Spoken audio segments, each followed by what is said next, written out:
Summer, it's summer, exactly. So, so this was 2017. I make a photo dot with the Tesla tuning length. Welcome to True Heap, ladies and gentlemen, and I'm in colour this morning, or this evening, depending on what time you're watching this video. Hey, thanks a lot for joining me. You guys know I'm pretty in touch with my dark side, like I think we all should be, because there has to be balance, you know. And this world is not a fight to win.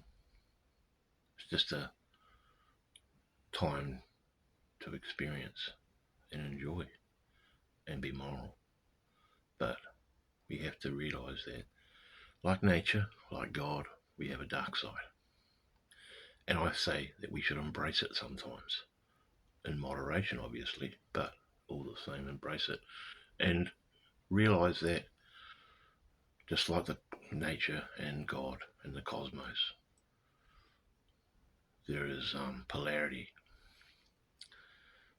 and like light and darkness, right? They're basically the same thing, just different degrees. Do you understand? It's one of the Hermetic principles that I've learned. So this video is going to be about that dreaded word we don't like to talk about, death. And I've been listening to a lot of Alan Watts stuff lately, and I've always been thinking like this too in the last 5 years, is that death is not something to fear, it's something to embrace. And like Alan Watts said this, we didn't know what was before we were born.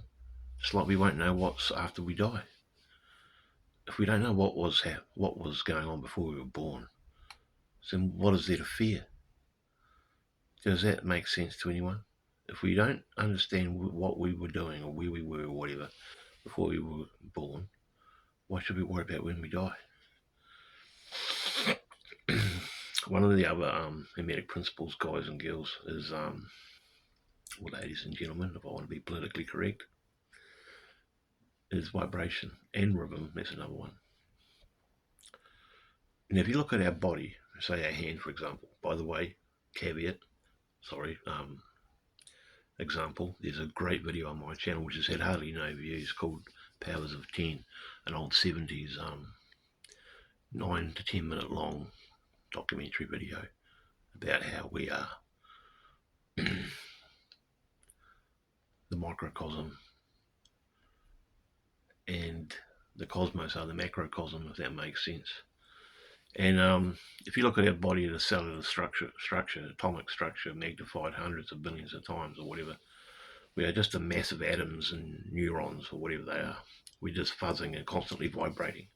And you can't destroy that. When we die, our body rots, we die, right? Our soul goes elsewhere. It's a consciousness. You can't destroy energy like that. We were once stars, guys. What's inside us is inside the stars. We're part. When I say the mighty all in Hermeticism, the mighty all, we are the mind of the mighty all. We are part of the mighty all. We are like part of everything. We come from the vibration and the mass of the plasma of the stars, of the energy. We vibrate, we constantly vibrate. You stand on a beach and look at the ocean waves crashing. You see the waves crashing. But what you don't see, unless you look at it with a scientific eye, is all the molecules and the atoms of the waves inside the waves crashing and constantly refreshing. So when we're living, we're dying, but we're constantly refreshing our molecules and atoms as the days pass. This is fascinating. Once you realise, guys and girls, ladies and gentlemen, and accept that you are immortal, ineffable, immutable, undefinable, sovereign, divine, you stand back in awe and you look at yourself and the world totally different. You don't look at it like a Christian or a religious person does, thinking that they're a sinner, for example, as a Christian example, fearing death, unless you're a good boy and go to heaven and walk around a gold-plated city, feeding lions, patting lambs, drinking wine, wearing white togas, or frying in hell in a lake of fire forever. You lose all that crap, guys. You lose that nonsense, their religion, inculcated into their book, the Bible, to control Rome and originally and control the world by fear. They say it's grace, but it's a curse. It's not love. It's a Stockholm syndrome built on human sacrifice coping mechanism. And when you look at Christianity psychologically, it falls to pieces before your very eyes. And that's what Christians don't want to hear. But back to death. It's a part of life. From death comes life. From life comes death. It's a cycle. It's a rhythm. It's a balance. It's a vibration. It's a never-ending cycle. We constantly die and come back, die and come back. Just like the stars explode and then form again. Just like an apple tree, apples. We people, to quote Chuck Swindoll Jr. and Alan Watts, we're like an apple tree. The human race is like an apple tree. We just keep peopling and peopling. And when you die, right, you don't remember what you were doing before you were born. So when you die, you're not gonna remember either. So you have no clear recollection of what you were before you were born. So therefore, when you die, you're not going to have a recollection either. So when you come back again, you're just another rhythm of consciousness, another vibration of consciousness doing it all over again.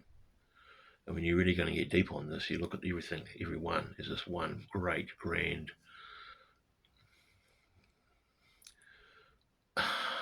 consciousness in the mighty all's eye. Is any of this making any sense? I hope it is. It's really fascinating when you start thinking and believing this or realizing this through faith and research that it is pretty much the gospel of it all, because you no longer fear death. You become accustomed to it's going to happen one day. It smiles at us all, but don't fear it. Who knows when it's going to come, but it's going to come no matter what. No one can escape it.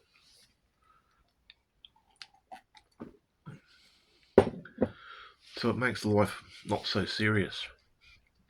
I'm not saying you should sit around and do nothing and be a horrible person because you're going to come back or whatever anyway. It's not like that. It's about realizing that this is just an experience, a physical matter experience. And when we pass away, our consciousness lives on. It can never be destroyed, guys.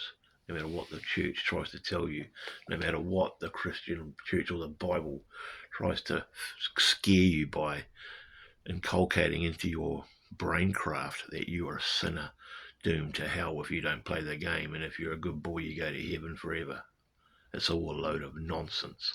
And coming into the Great Awakening, like I said in a recent video, you can't carry your 2,000-year-old Semite religion, because this world and this universe is just far too big for that kind of psychology. It's far too big. And like I said in a recent video, true knowledge is knowing that you know nothing at all. True wisdom is realizing that you don't know much at all. There's someone that's clever, someone that realizes that they don't know stuff all, but someone that takes the deep swig out of the well of life, not just the wee sip proclaiming they know it all, but take a deep drink and sober up in regard to realizing that you may know a little bit, but you still have so much more to learn. That's why I'm so anti-religion. It destroys so many families and so many people's worlds. There's in-groups, there's out-groups. You've got to check out Chuck Swindoll Jr.'s audio book on his channel, Chuck Swindoll Jr., called Elucidating Christianity. It looks at Christianity psychologically. It's so well written and it's so true. Everything he says is just it's poetic. It's just, I'd love a hard copy. I'd love a physical copy of it. It's just so poetic. Every Christian should have a copy. And then if they read it and realize that it's true, we wouldn't have any more Christians on the planet, and there'd be no more division. Then the masters couldn't play the Muslims and the Christians off against each other anymore through Hegelian dialectics and problem reaction solution mind games. That's another reason why they created religion, for division, to control. It's all about control and telling you that you're something that you're not, namely a sinner born doomed to hell. You're not a sinner doomed to hell. You're an amazing nature creature with undefinable potential. You're immortal. Your soul never dies. Your conscience never dies, and you live forever.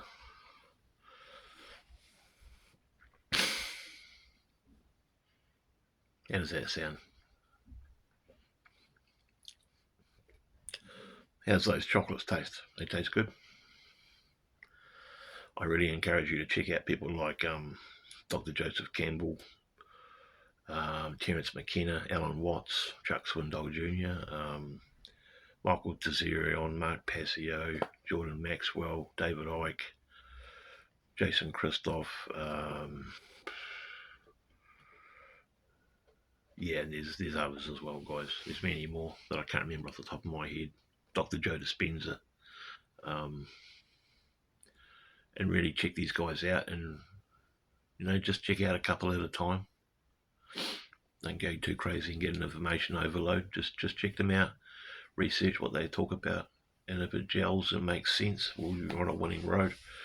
Because this world's just too big. It's just too big for 2,000-year-old belief systems. We're in the Great Awakening, ladies and gentlemen. Things change. And, I've said this in a real recent video too. I sound like a parrot, but that's why we're all being awakened by the Epstein files and all this crap that's coming out in the media about all these perverted people in high places, these so-called elites that are just disgusting, despicable creatures. But yeah, to round this video off, ladies and gentlemen, thanks for coming to this point in the video. If you've made it this far, I really appreciate it. A lot of people don't. They turn off early because they can't handle the truth. Because on this channel, I like to expose people's egos, and I like to tell people what they don't really want to hear, and I like to shine the spotlight on myself and people, myself included, and ask ourselves the questions: why are we lying to ourselves?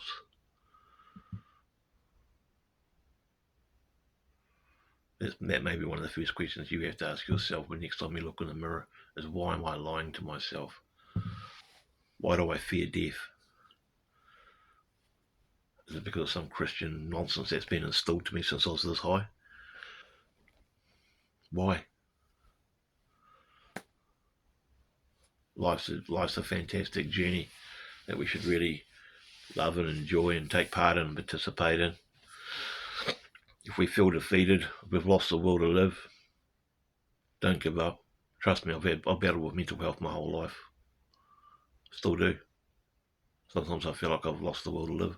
Sometimes I don't want to get out of bed. But what keeps me going is the unexplainable and magical mystery of life, what's around the next corner. And knowing in my heart that when I do pass away, that's not the end of it. I'm not going to be sitting in hell frying like a hot dog. I'm not going to be in heaven with a bunch of old apostles wearing togas, drinking wine, reading the Bible. There's something beyond that. There's something more than that. And I wish more of these so-called people would empower these influencers, even these sports figures that go on about God and all that all the time, being their motivation. Without God, they can't do it. All they're saying is, what they really should say is, without this creative force that I feel was powerful, I couldn't do it. But above all, they should believe in themselves, because all successful athletes, and especially athletes, have to believe in themselves to get where they are in their successful careers. It's all about self-belief. But you've got to lose the ego, guys. You've got to lose the meat suit. You've got to lose the meat suit, because this is not us. You can't see behind your eyes. You know that there's something there because you can feel the back of your head. I'm sounding like Alan Watts. But did you really know what's really behind your eyes?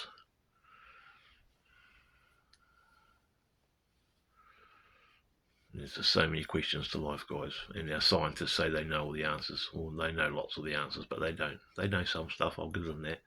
And they're very clever. There's a lot of clever people out there. That's why we're so clever. Human beings, we were genetically modified with I believe, an alien race mixed with a hominoid creature on this planet. But they shut off 98% of our DNA. We can only use 2.5, I think, percent of our brain. And on a final note, that being true, because it is true, the DNA records prove it. That they fused the telomere head, I think, and got rid of a couple of chromosomes. And that's actually available on the internet to see with your own eyes. If you don't believe me, research it yourself. Look at Lloyd Pye and Cliff High and guys like that. But even if that is true, which it is true, does that make us any lesser of a creature? Does that make us any less special? Does that make us sinners? Does that make us horrible? No, it doesn't. We still have our compassion and our consciousness. And that's something the evil Mother Effers running this planet can never take away from us. So don't fear death. Don't fear the evil dominator. Live life, enjoy it, be moral, and realise that this is just a fleeting experience among many we're going to have moving forward forever. Just saying, I could be wrong. Thanks guys for listening. Please like, subscribe, share everywhere, and have a great day or night wherever you are in the big wide world.